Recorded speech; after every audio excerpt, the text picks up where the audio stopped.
So, what's up mga lods? Welcome ulit sa aking channel. And meron tayong bagong ikakabit. So, nag-absent kasi ako sa trabaho kasi naglinis ako dito sa harap namin. So, ito nga yung ikakabit natin ngayon mga lods. Nakahanap tayo ng medyo rare and lumang accessories para sa chain natin. So, ito yung sinasabi kong lumang accessories and matagal na rin na phase out sa RCB. Itong size niya. RCB chain tensioner na 50mm. Yan. Silver din kinuha natin. So, nakachamba ako na nakakita sa Shopee ng ganyang size para ikabit sa Fury natin.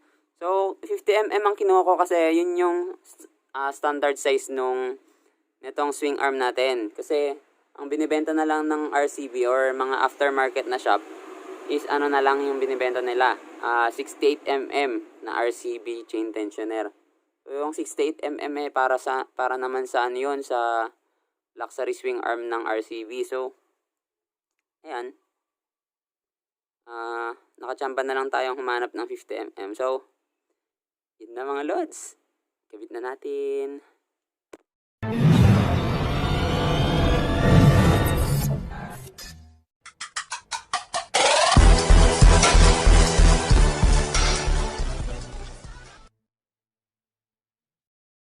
So, yun na nga mga lods. Ito na yung tensioner natin. Yan. Wow! Silver, kumikinang-kinang. So, yan. Dyan nilalagay yan para less tension ng chain natin. So, siya yung automatic na nag-a-adjust ng kadena natin. So, iwas talbog, iwas luwag ng kadena, 'di ba? Kasi siya yung parang, kumbaga kung may imagine niyo yung kadena ng mga mountain bike. Parang ganoon. So, ito na nga mga lods. Konting konting kaalaman lang din sa chain tensioner.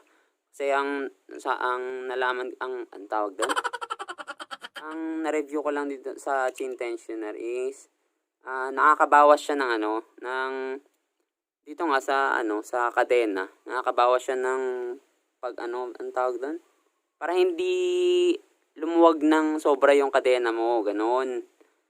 And syempre, gusto ko lang din magkabit ng RCB para dagdag forma lang din.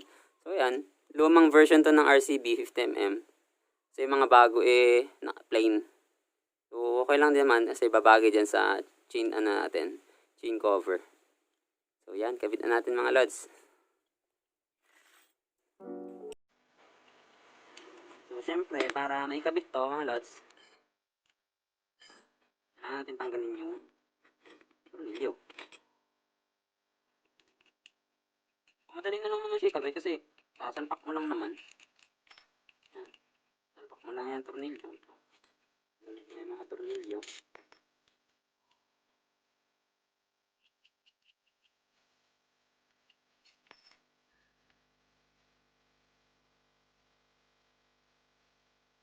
So, para makachamba kayo ng mga lumang parts, RCB, gusto nyo, itingin lang kayo sa online shop, Shopee o kaya Lazada. Sabihin nyo na lang, salamat Shopee. So, ayan na. Ito mga lods. Automatic niyang i-adjust yung kadena nyo. So, kung luluwag yung kadena mo, mataas niya, di ba? Ito.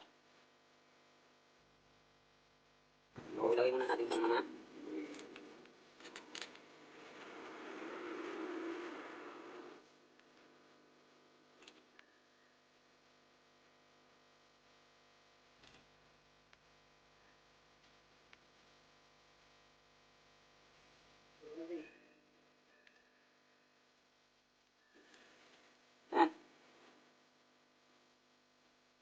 ayan mga lods, di pa natin siya nahihigpitan. So, ganyan yung forma niya. Pagka ilalagay nyo. So, isak nyo na, ayan. Diba?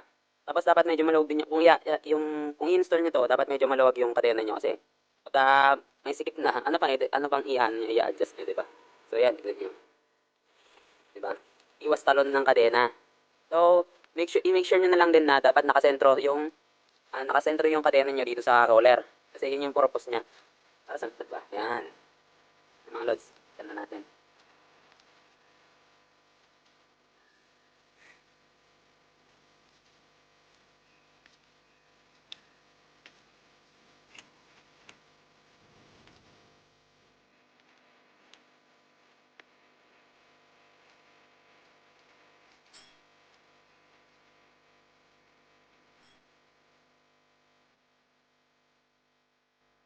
So, ito pa lang. Kailangan pa i-adjust. So, read muna natin mga lods. Yan mga lods. So, meron pa palang adjustan dito. Kasi, yung swing arm natin, yan, medyo ano siya, hindi siya straight, diba? Pag ganun. So, i-install muna natin to. Ito, para mag-fit. Tapos, ito yung i-adjust natin para sa roller.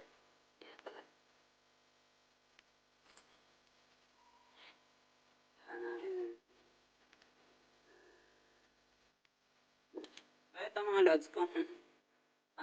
Madali na lang naman na siya ikabit. Kaya, kaya niyong kayo na lang ang magkabit. So, bawas pa sa labor. Diba?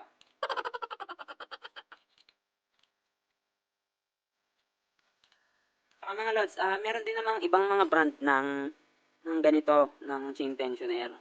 Hindi lang naman RCP, pero RCP fan kasi tayo mga lods. Kaya, napapili tayo. And matagal tayo nagkahanap ng ganito. Tagal kasi maglabas ng RCP ng mga bagong design ng ganito. Mga 50mm, wala na. Meron ako nakitang 68mm na nilagay nito, pero masyado siyang mahaba mga lods. Ikot-trip, kaya ito na lang. O yun, saktong-sakto siya, diba? Ito na mga lods para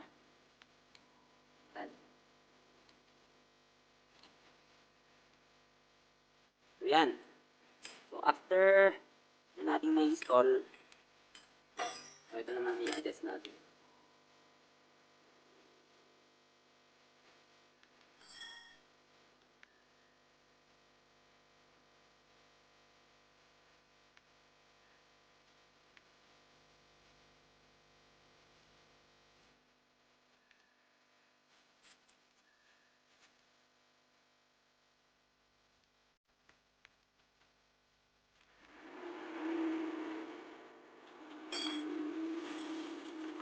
Yun na mga lods.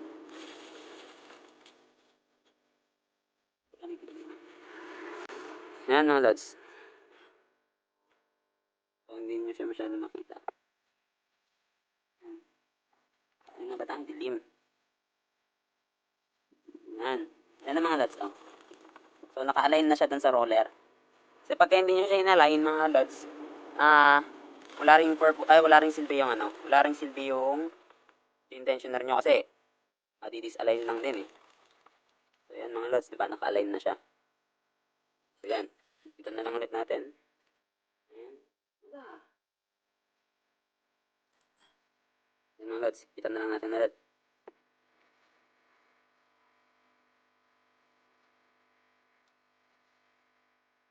So yun na nga mga lods, naigpitan na natin siya. So kanina, medyo namang problema ako. Kahit i-adjust ko siya dito, kahit i-adjust ko doon, hindi pala siya masyadong naka-align. So ang nagiging itong roller niya is parang kunyari ito yung chain. Yung roller naman niya nakaganyan. So pagka maandar yung gulong, ayan, kunyari ganyan, maandar, lumalabas din yung chain dun sa roller niya. So, hindi siya naka-align ng maayos. Kailangan palang gawin mga lods is, eto kanina, hindi siya nakasagad. Kaya, kahit na anong gawin mong adjust, hindi siya pantay kasi maikli yun dito. So, ang ginawa ko, sinagad ko itong parang, yan yung thread sa roller niya para umusog na lang siya and umabot yung pagka-align niya dun dito sa chain. So ayan naka-align na siya mismo. Yan mga lods. So, meron palang nakasulat dito sa ano ng RCB kung ano yung purpose ng chain tensioner natin, mga lods. So, ito. Yan. Diba? So, ang kagandahan ng chain tensioner, mga lods, is ito. Ayan. Tense your bike chain automatically when needed. So, hindi nyo na kailangan mag-adjust sa kadena nyo pagka nagda-drive kayo. Diba? So, kahit lumuwag pa yan, automatic na niyang itataas yung kadena nyo. Yun ang purpose ng chain tensioner. So, ayan pa. Reduce the chance of chain lock, chain vibration, and chain wear. So, yun mga lods, di ba? Babawasan niya yung pagkalawlaw ng kadena nyo. So, di ba, kapag nagda-drive kayo, kapag kalawlaw yung kadena nyo, tatalbog siya ng tatalbog hanggang sa tumatama pa siya dito sa swing arm nyo. Yun yung yun yung anong tawag doon? Nag-iingay, kumbaga. So, ayan pa mga lods, di ba? Marami pang increased lifespan of the chain as well as sprocket gear.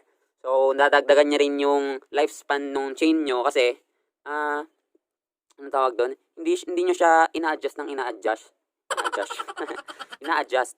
Kasi, yun nga, ito yung nagsisilbing adjuster niya para hindi siya, parang anong tawag doon? Kasi kapag maluwag yung kadena nyo, mga lods, may tendency na nagwiwiggle dito sa sprocket niya. So, yun yung nagko-cause ng pagkasira nung sprocket tsaka nung chain. Syempre, adjust kayo ng adjust, ganoon, 'di ba?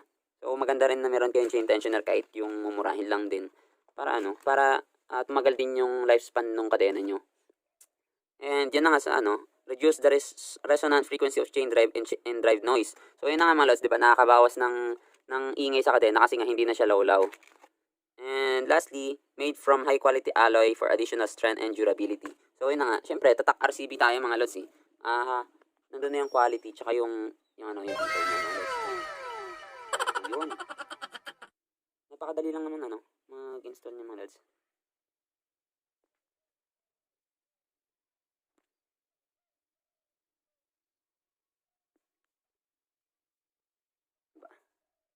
So yun mga lods. Pakadali lang naman i-install niyan mga lods kasi plug and play lang naman yan. Kailangan mo lang i-align ng maayos yung roller dun sa chain para magpantay. So yun na nga mga lods, that's it for today's vlog. And share ko lang ito. Medyo mabigat kasi talaga yung chain cover natin. Naputol na naman yung bracket. So ayan, wala rin yung pinintahan natin. So pintahan na lang natin ulit kasi nasunog yung pinta. Yung mga lods. Yan lang naman mga lods. Diba? Mas gumanda na siya. Ayan. Ito na. Wala na ng gold balls dito sa mga to. And gold sprocket. Yun mga lods, diba? So, yun na nga mga lods. And sana nagustuhan niyo yung video natin. And don't forget to like, share, comment, and subscribe to my channel. Peace.